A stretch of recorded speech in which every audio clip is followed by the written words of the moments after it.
Les accords bière-aimée. Pour réussir un accord bière-aimée, il faut partir suivant 3 principes.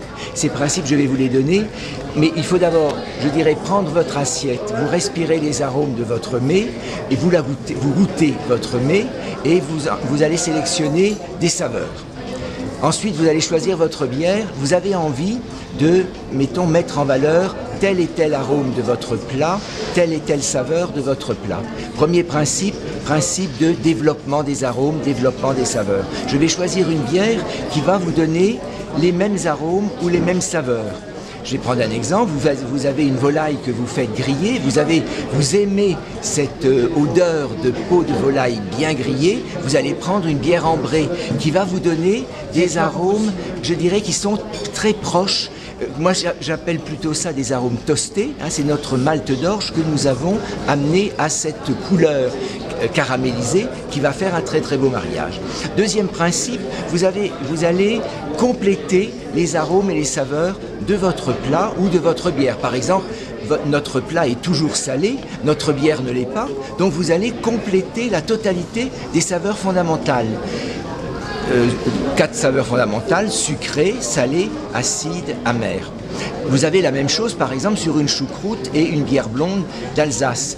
Le chou de la choucroute va vous apporter de l'acidité, le porc et la charcuterie vont vous apporter du sucré salé et ma bière va vous apporter de l'amertume.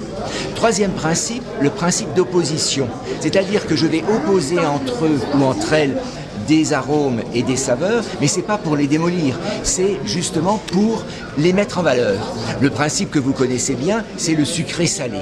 Moi, pour la bière, je vais vous donner un autre exemple, c'est le fromage.